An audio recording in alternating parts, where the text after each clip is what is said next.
Hello guys, thank you for being here on my channel. You are watching the English Spoken Hub.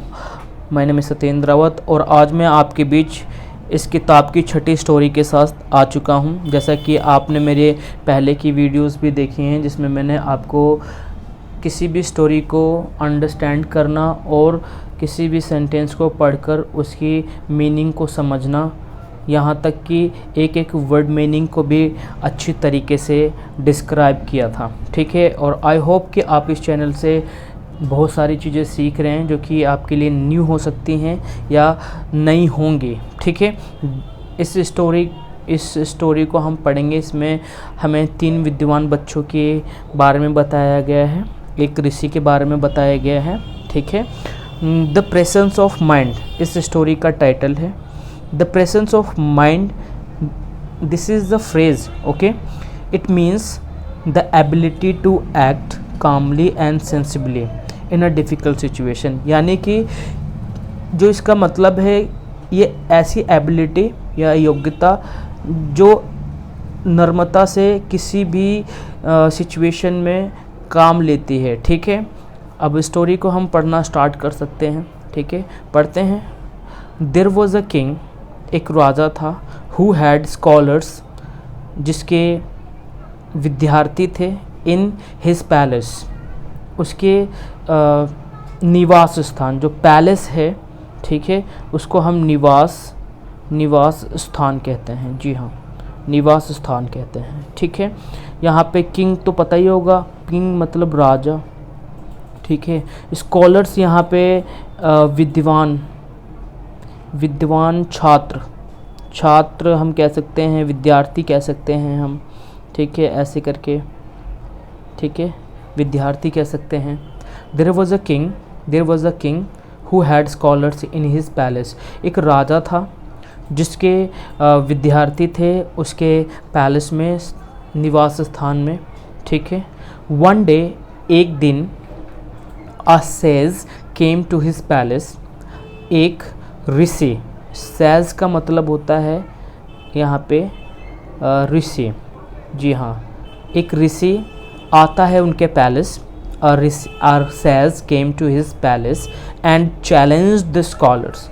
अब देखिए, challenge जो है ये चुनौती देना है। ठीक है, ये चैलेंज जो इसकी फर्स्ट फॉर्म है वो चैलेंज होती है, सेकंड फॉर्म यहाँ पे चैलेंज्ड का यूज़ किया गया है, जिसका मतलब होता है सीधी तौर से चुनौती। जी हाँ,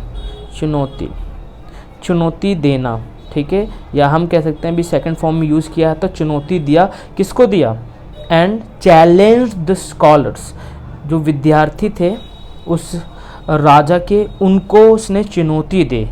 one of a scholar named Rama, उनमें से एक स्कॉलर जो कि एक विद्यार्थी था, उनका नाम था रामा।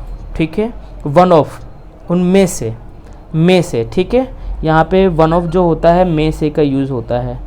ठीक है, नेम्ड रामा ने एक्सेप्टेड द चैलेंज, उसने क्या, सेकंड फॉर्म यूज़ हो रही है यहाँ पे, देखिए कि उसने उस चैलेंज को एक्सेप्ट कर लिया। ठीक है, उस चुनौती को एक्सेप्ट कर लिया। द सेज आस्क्ड, जो ऋषि था उसने पूछा उनसे, if I give you a choice between 100 easy questions, अगर मैं आपको चॉइस दूं, ठीक है, किसमें, 100 ईजी क्वेश्चंस में एंड 1 डिफ़िकल्ट क्वेश्चंस।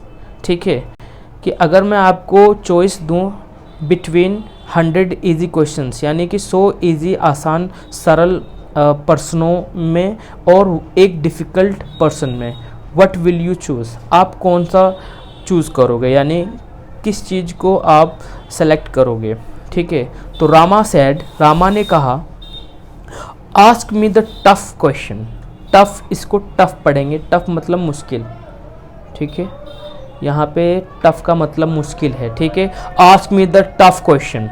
ठीक है, उन्होंने बोला मुझसे ना थोड़ा मुश्किल क्वेश्चन पूछो। द सेज आस्क्ड, सेज ने पूछा, विच इज़ इम्पोर्टेंट, कि कौन सी चीज़ इम्पोर्टेंट है। माइंड, दिमाग, माइंड को यहाँ पे हम दिमाग कहेंगे, और यहाँ पे या को दिखाता है, या हार्ट मतलब दिल। ठीक है। ओके, तो रामा सैड हॉट, रामा ने कहा हॉट, ठीक है। द सेज आस्क्ड हाउ, जो ऋषि था, ठीक है, ऋषि ने उससे पूछा कैसे, हाउ मतलब कैसे, मतलब ऐसे कैसे कह सकते हो, एक बार उसको डिस्क्राइब करो या उसको बताओ, ठीक है, ऋषि का पूछने का मतलब था, ठीक है। रामा सैड, रामा ने कहा you sad that you would ask only one question, कि आपने कहा था कि आप यू वुड आस्क, वुड मतलब यहाँ पे गा की सेंस आ रही, जैसे हम फ्यूचर इंडेफिनिट पढ़ते हैं ना, उसके साथ में हम विल का यूज़ करते हैं, ठीक है। तो ये फ्यूचर को इंडिकेट करता है, ये दिखाने के लिए कि एक सिचुएशनली हम किसी से कुछ पूछने वाले थे, ठीक है। So you would ask only one question, कि आप एक ही क्वेश्चन पूछोगे। तो मॉरल ऑफ द स्टोरी निकल के आती है, नेवर अंडरस्टिमेट द अदर्स, किसी को कम और हल्के में मत लेना कभी भी, ठीक है। तो इस स्टोरी में से आपने क्या नई चीज़ सीखी हो मुझे कमेंट सेक्शन में ज़रूर बताइएगा, और ऐसे ही वीडियो को देखने के लिए मेरे चैनल पर बने रहें। Thank you very much for watching, धन्यवाद।